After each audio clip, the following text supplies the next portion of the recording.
22nd.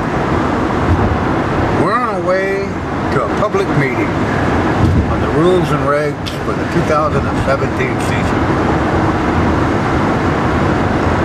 I'm going to a meeting place that has the largest per capita of people in it, Polk County area, capital of Iowa, and I'll take you along, and this is open to the public, and let you see firsthand something that is being pushed aside. Henry H. Wallace Building. That's the Department of Iowa DNR's offices right there. And if I pan around here, right over there, is that grandiose building, our state capitol. And the people from where I'm standing at take their input over to that building. And the people under that roof of that building, as I said, are the ones that are going to tell you when you're hunting and when you're not hunting and what you're hunting and how much it's going to cost you to hunt. And here we are at the DMAC campus here in Ankeny, Iowa. We'll go in here and see how many interested hunters there are. And here we are, like I say, at the public meeting. I hope there's a lot of people in this building. I noticed the DNR. They here, they're the host. So let's mosey on up and see what they got in building 6. Well, here we are in the room. So, a little early yet. How this works, see those TV screens in the back? This is a statewide meeting. And so up on the screen, you'll have several different locations where we can communicate to one another throughout the state of Iowa. So we'll just sit back and see how this unfolds. This is where the rules and regs in your hunting season starts. And like I said, this is the largest municipality in the state of Iowa, representing Des Moines, Iowa, Polk County. And we'll see how many people show up.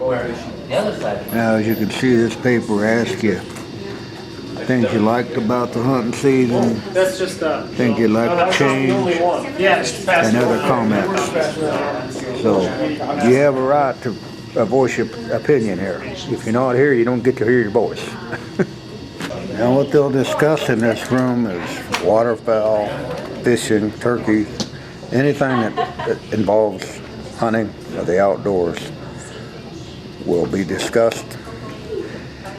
And everybody's entitled to put their 2 cents in. Tomorrow, central office.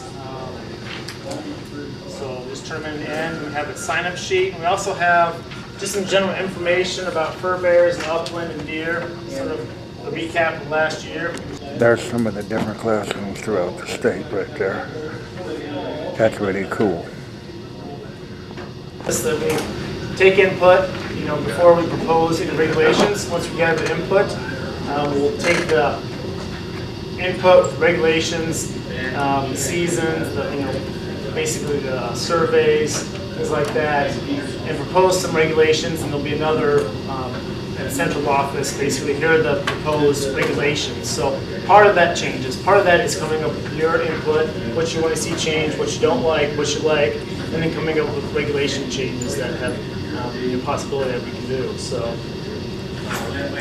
we'll write those all on the board, and we go around, the different ICN to see what other people's ideas are too. So if anybody really wants to write up here on these sheets, we'll take volunteers.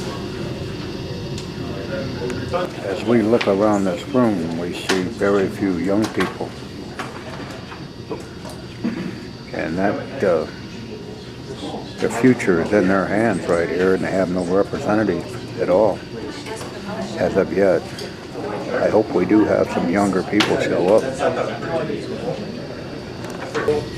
I think each row has a copy now, so you can pass that back and forth look at. But here's the highlights that we have to go over. So deer hunting season, hunter numbers were pretty much the same.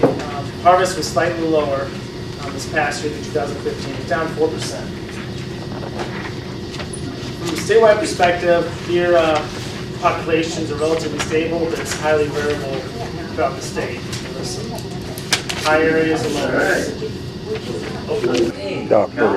Dale Garner, Chief Bureau of Wildlife here in the state of Iowa. The rules are initiated. We're following Executive Order 71. So we also will take your comments and share them with the commission members. You may have some in your audience tonight.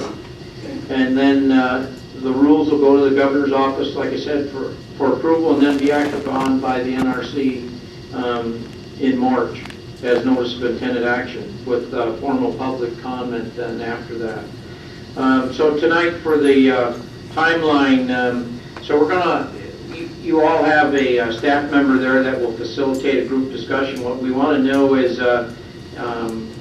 what went right last fall, what change you'd like to see for this fall. And so with that, we'll get back to you about 7:20 or so to check in with you. So hopefully you understand. Many of you have been there before, so you understand what's required. So with that, thanks very much again, and good luck on your conversations. The statewide quail roadside index was a 27-year high. So we've got quite a few reports, in the quail regions of Iowa, good numbers of quail compared to the past few years. Licenses were up close to 1,000, total of 51,472, with a little over 12,000 reported, which is up about 800. In the fall, licenses were down slightly, and also there was down about 100 reported harvest. There were 7,145 licenses sold this past year, and about 627 reported. So now we get into the discussion part, and then we'll say, hey, this is what we didn't like, we'd like to see changes. We'll get those all on the board, and then we'll come back, in an hour or so, or less than. The what? I've seen the rest with archery equipment should never change in this state. So just basically, If you want to hear something I like, right, keep it how it is Keep it for how it is. archery regulations. So maintain archery regulations as they are. Seen a lot of pockets of deer populations have stabilized where they really went down for a lot of reasons. A lot of it was that late April this season, but then with some EHD and stuff like that, I saw a lot of recovery and stabilization this year, which I was happy with. Knocked them down, and now they're resistant. Hopefully there's another strain that comes through, but that would make sense when you have this outbreak EHD and they survive, and now they get resistance for it, so it's good. We still had some EHD, but yeah. Usually you have 4 months to hunt the deer. That is plenty. There is plenty of opportunity. I get sick of every legislator every year coming out with a new weapon, a new regulation, a new season. You get Farm Bureau that wants the antlerless season back to go to February. It's out of control. And every one of my neighbors right now, and every one of my farms from Wisconsin, Illinois, Michigan, Ohio, Pennsylvania, all these states that the legislators cite is, look at the successful programs that Michigan has done. And you look in here, and they'll have a standard, and then they'll have the drivers. And they're trying to fill tags, as many tags as they can fill, and so $5 may run by a guy, and he drops all 5 of them. And I just feel once you fill your tags that you purchased, you should be done. So you're against party hunting? I'm not against party hunting. Well, so party hunting. transfer of tags. Transfer of tags. Right, no, so party hunting, yeah, so party hunting with a group, in a party, but. Right.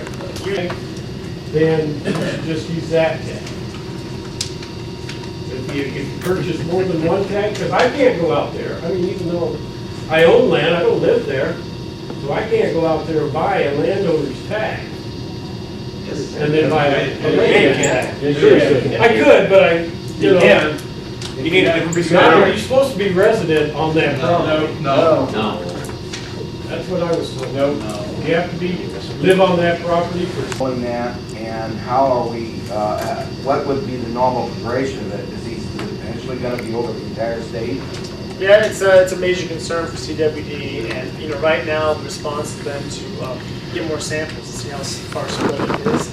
So they've initiated Yellow River State Forest to harvest more deer here this past month and do more testing to see how far it is spread out through there. It's one of those diseases that the only way really to slow it down is minimize the deer from spreading it. By doing that, you have to reduce the deer herd.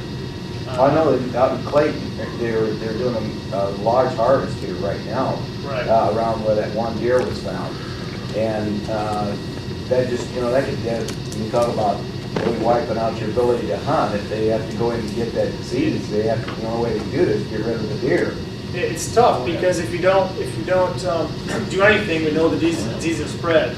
I mean, most diseases, if there's a high population, it spreads faster, and so it's sort of a tough one. Well, I was really pleased to see Ducks Unlimited, Turkey Federation, Iowa Bowhunters Association. This is my opinion. A lot of organizations have been represented here with 21 people tonight.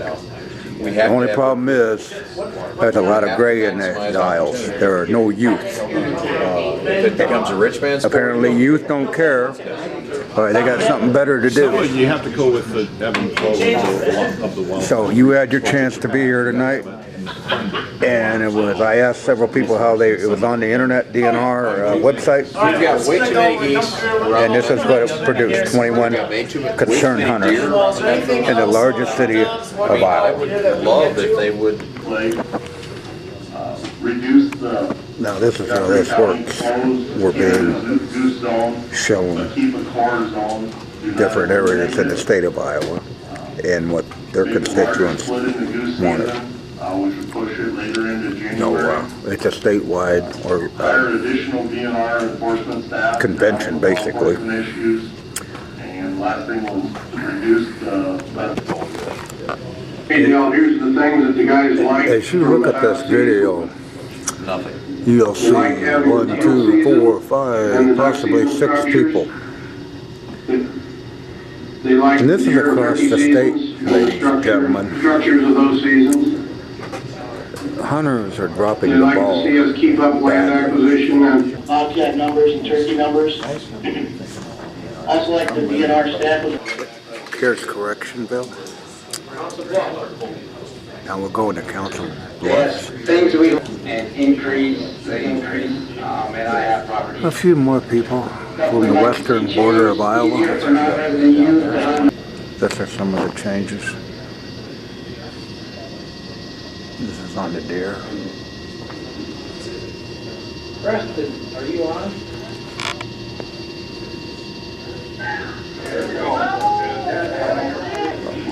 Upland game and fur bearers. And thanks very much for your time, and thank you for having the faith in the DNR, and we appreciate what you do for the resource as well. Thanks very much. Well, it's pretty nice to enjoy this with hearing hunters here in the state of Iowa. I'm standing here at the foot of the State House, the Capitol, Des Moines, Iowa. I just left a meeting that was held to the public, advertised on social media. There was not one 25-year-old in the crowd. I doubt if there was a 30-year-old in the crowd. I don't know what it'll take to get people involved. But if there was 100 anti-hunters in that group tonight, you'd have been outnumbered. We only had 21 hunters representing waterfowl, fur bearers, and deer and turkey, and upland game. In the largest populated city in the state of Iowa, 21 people showed up. I got one word for that: sickening. I thank the DNR for putting those meetings on, and I'm ashamed that they can't get any more support from the hunters. So if your voice doesn't resonate in the halls of that building right there through the DNR, you have no one to blame but yourself. That's it for the non-typical Norwalkian.